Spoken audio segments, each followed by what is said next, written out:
We praise Allah subhanahu wa ta'ala. All praises for Him subhanahu wa ta'ala, Rabbul Alameen, the Lord of all the worlds. Alhamdulillah alladhi hadana lihada. All praises for Allah subhanahu wa ta'ala, the one who guided us to this blessing. وَمَا كُنَّا لِنَهْتَدِيَ لَوْلَا أَنْ هَدَانَ اللَّهُ. And we would not be guided if it was not for Allah subhanahu wa ta'ala guiding us. We thank Allah subhanahu wa ta'ala, our creator, our sustainer, for all His favors, all His blessings, those that we know of, those that we don't know of. And we thank Allah subhanahu wa ta'ala for the greatest blessing, al-ni'matul uzma, that is our blessed Prophet Muhammad sallallahu alayhi wa sallam, rahmatul lil alameen. The one who was sent as a mercy for all the world subhanahu wa ta'ala, sallallahu alayhi wa sallam, by Allah subhanahu wa ta'ala. Allah subhanahu wa ta'ala is Rabbul Alameen, and He made us Habib rahmatul lil alameen, sallallahu alayhi wa sallam.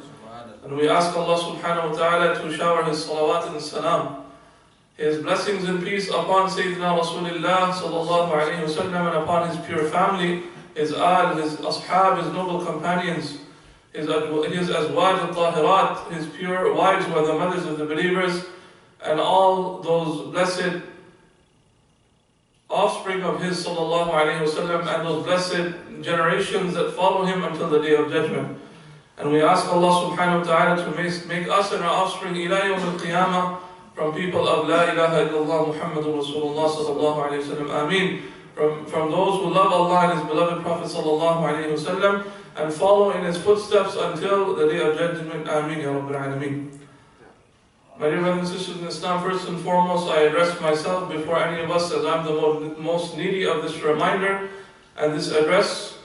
And we know Allah subhanahu wa ta'ala says in the Quran, وَذَكِّرْ فَإِنَّ الذِّكْرَى تَنْفَعُ الْمُؤْمِنِينَ, that He commands His beloved Habib sallallahu alayhi wa sallam and remind the people, فَإِنَّ الذِّكْرَى, for indeed the reminder, تَنْفَعُ الْمُؤْمِنِينَ, it benefits the believers.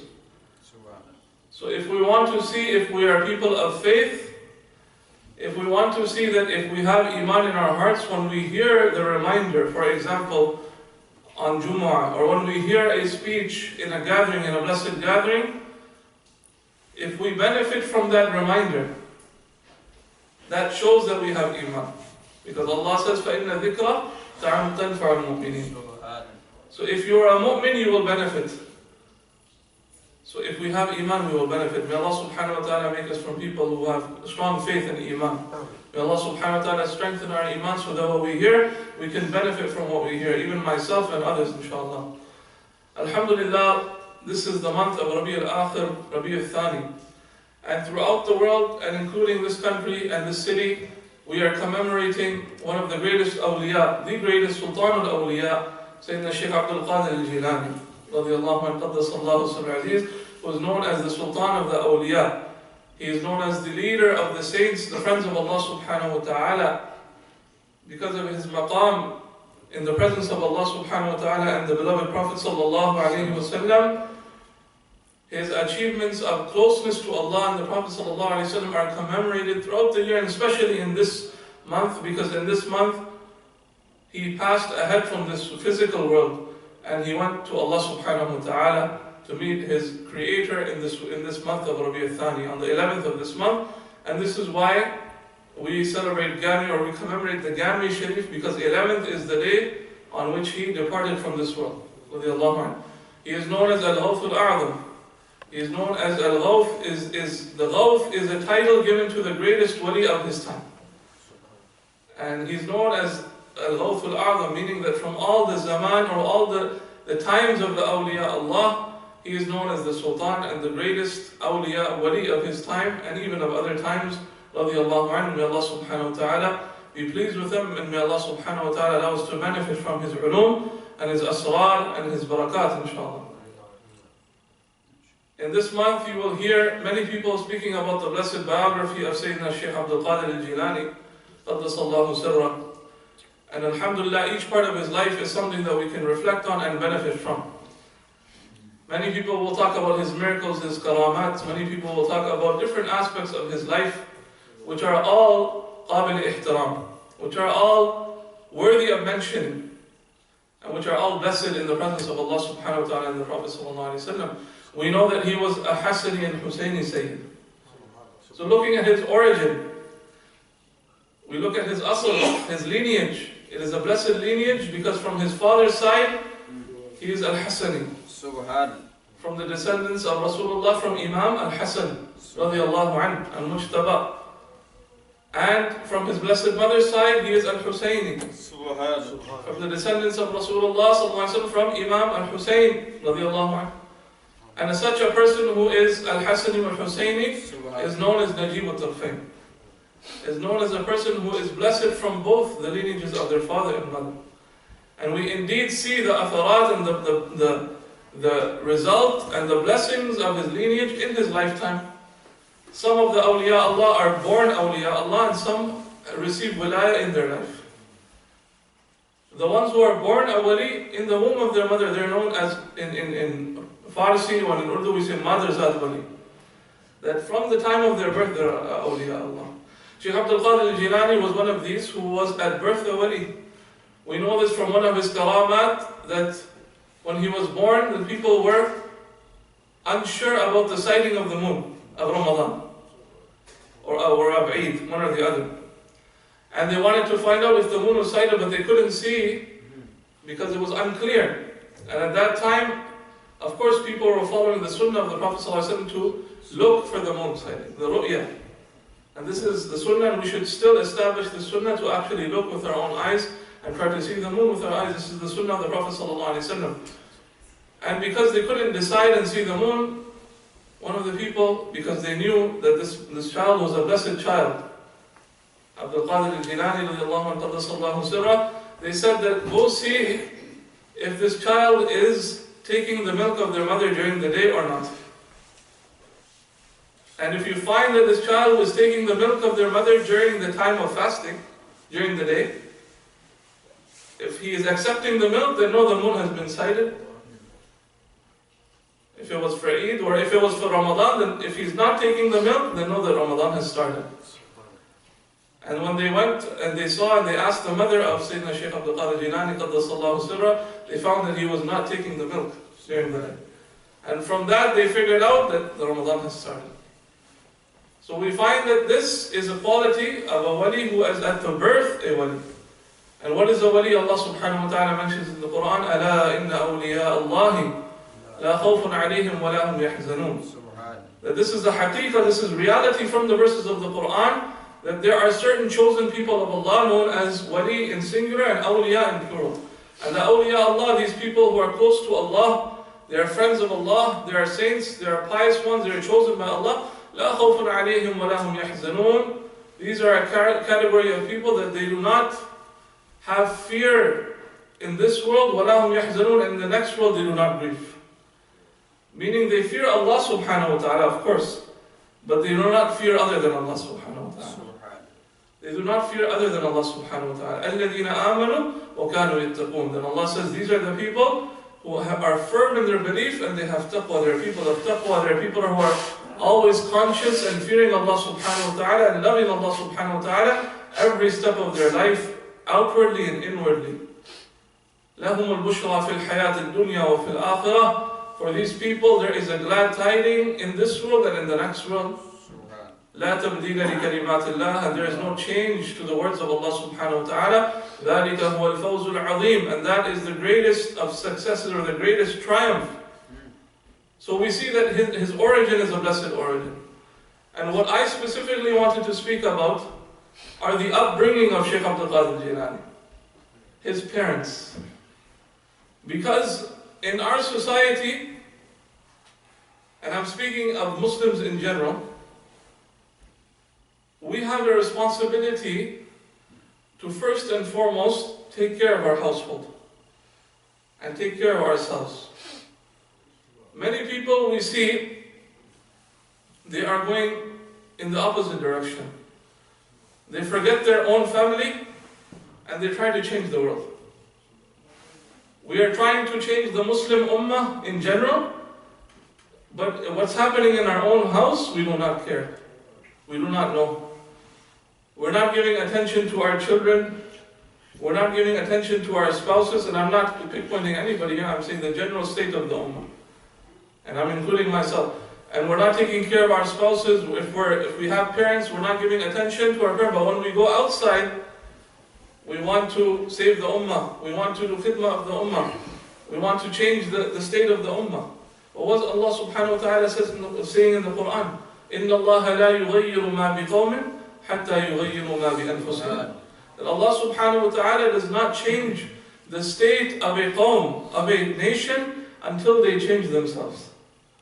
If we want to go outside and try to change the ummah for the positive, then the best way we can do this is to first work on ourselves and our families and our house.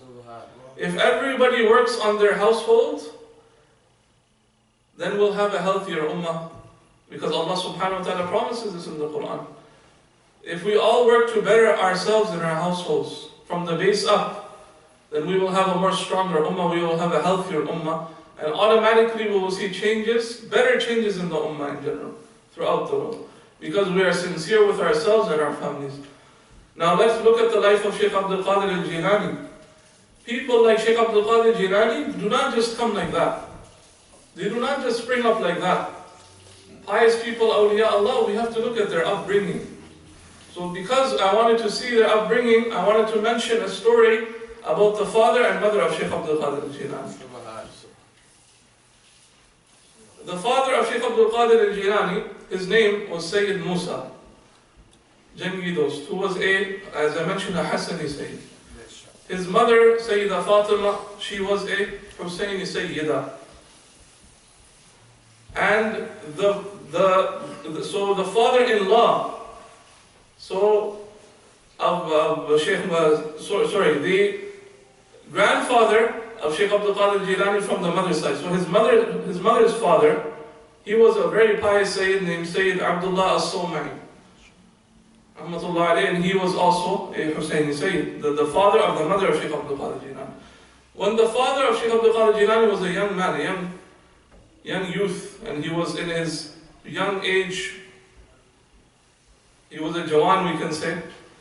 Once he was fasting and he was walking by the riverbed, because in his area, in Persia where they were from, there was rivers, and on the rivers, the sides of the rivers, there would be houses. So he was fasting and he saw an apple which was flowing in the river. And he said, Alhamdulillah, he didn't have anything for iftar. So he said, MashaAllah, this is a gift from Allah subhanahu wa ta'ala, I'll take this apple, right? Because there are lots of apple trees along the river, and the apple must have fell from a tree, and he picked it up, he said, okay, I will use this for iftar. During the iftar, he ate from that apple, alhamdulillah, he thanked Allah subhanahu wa ta'ala. Then in his mind came a thought, that hold on, there are many apple trees here, and these trees belong to obviously the owners of the houses. What if I ate this apple, which belonged to a person's house, which belonged to a person's property? This is haram, without asking that person. So this came into his heart. So he feared Allah subhanahu wa ta'ala that he made a mistake. And he tried to find out which tree this apple should have fallen. So he came to a tree which his branch was hanging over the river. And he said, this must be the apple tree that the apple fell from, and it was coming in my direction. So he went to the door of the person, and he went and he knocked on the door. He asked for permission. He said, Salam. And one of the servants of the person who was living there answered the door. And he said, can I speak to the person who owns this property?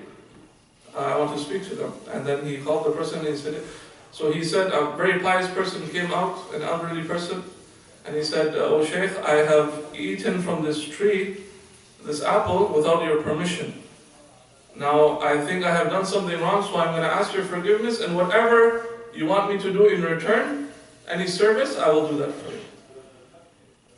So the Shaykh who opened the door happened to be the father of the soon-to-be wife of this person, Shaykh Abdullah as-Sawmai, rahmatullah.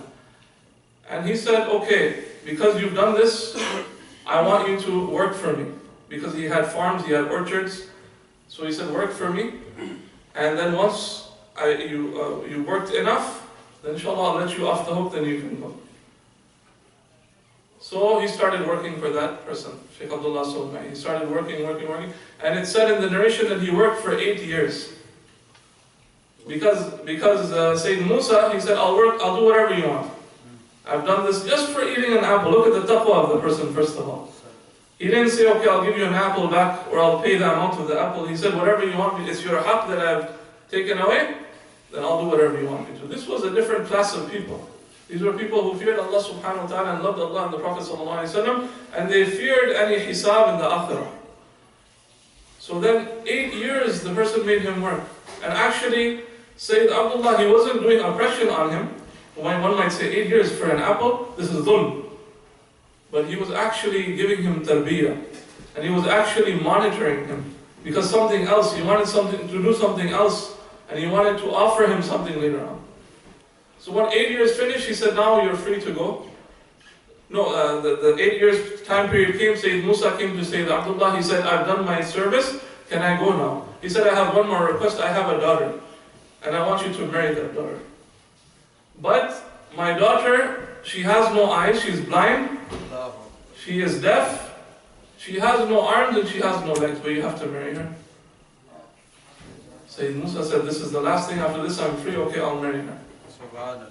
Imagine a person that's telling you, you're a young man, handsome person, and you have to marry, you want to marry someone, and that person is saying, you have to marry my daughter, and she's blind, she's deaf, she doesn't have arms, she doesn't have any legs. What do you do? He answered, yes, I'll do it. So alhamdulillah, they made the arrangements for the marriage. Inshallah, I'll finish with this story very briefly. Made the arrangements for the marriage. On the marriage night, obviously Sayyid Musa, he entered the room of his wife now. He hasn't seen her before that. He's seeing her now. And he goes in and he screams. And he comes out running. And he sees the father of the bride, Sayyid Abdullah, whose house that was. And he said, Sayyid, what is this? You told me that she was blind, she was deaf, she had no hands, she had no legs, no feet. But when I saw her, mashallah, she's fine, perfectly fine. She even spoke to me. She could see, she's beautiful, mashallah. She has her arms and hands and legs are intact, alhamdulillah. Then Sayyid Abdullah said that what I meant in the sense that when she's blind is that she has never looked upon a ghayr mahram. What I meant when I said that she was deaf, that she never heard the sound of a ghayr mahram. When I said that she has no hands, she's never touched a ghayr mahram. And when I said she has no legs, she has never walked into the presence of a ghayr mahram or into any place of haram. This is what I meant, metaphorically speaking. She is pure. So this was the father, Sayyid Musa, of Shaykh Abdul Jilani, and this was the mother who he married, Sayyidah Fatima, the mother of Sayyidina Shaykh Abdul Jilani, and from them came Shaykh Abdul Jilani. So you see, the message here is that if we want pious children, we have to sacrifice. If we want our children to be muttaqeen, we have to be muttaqeen. If we want our children to be salihin, we have to try to be salihin. Right? Whatever environment we give our children, that is what they're going to be brought up in. The first tarbiyah, or the first shaykh, you can say shuyukh of a child are the parents. The parents are the first shaykhs, or the first murabbis of a child, that they give the tarbiyah, and then the other shuyukh, they come after that. Right? So the way you will sow the seed, the way it will come, the way it will grow. If you nourish the seed and the plant and the flower in the proper way, in the beautiful way, according to what is pleasing to Allah and the Prophet ﷺ, then you will get a flower, a plant, which is beautiful and it pleases Allah and the Prophet ﷺ. And the opposite is also true. If we don't nourish properly, no matter how much we tell our children, our offspring to do something, if we don't do it ourselves, it's never going to have an impact. And this is why when the mother of Shaykh Abdul Qadir al-Jilani, Qaddasallahu sirruhu al-Aziz, when she gave him parting advice before sending him to study in Baghdad, she gave him one parting advice: always tell the truth, Ya Abdul Qadir. Never lie, always tell the truth. Then why did it resonate so much in his heart? Because it came from a pure and sincere heart, and it entered into his heart. And the effect of that advice from his mother, Sayyidah Fatima, was so powerful that when the robbers came to rob Shaykh Abdul Qadir Jilani, he said, yes, I have the 40 coins inside, sewn inside my shirt, when he could have hidden it. But because that advice was so sincere and true from his mother, he acted upon that advice, and the result of that is those robbers repented. They made tawbah and they became his disciples. So you see, the effect of sincerity it's not only limited to the person you're speaking to. The effect of sincerity goes far beyond that. It goes far beyond that. This is why the Prophet ﷺ, he said, deliver, when you hear something from me, deliver that even if it's one ayah. Because perhaps the one who hears it, at the end, will understand it better than the one who is delivering that message. Right? So this is the effect of sincerity. The effect of ikhlas. May Allah subhanahu wa ta'ala make us from the mukhliseen. May Allah subhanahu wa ta'ala allow us to benefit from the biographies of the awliya Allah, the likes of Shaykh Abdul, Jilani. And may Allah subhanahu wa ta'ala allow us to have children who are pious and be people who are pious and fearing of Allah subhanahu wa ta'ala and loving Allah and the Messenger sallallahu alayhi wa sallam. Allah subhanahu wa ta'ala accept our gathering here. Ameen ya Rabbil Alameen. Bijahi Sayyid al-Mursaleen wa sallallahu ala Sayyidina Muhammadin wa ala alihi wa sahbihi wa sallam. Wa akhiru da'wana alhamdulillahi Rabbil Alameen.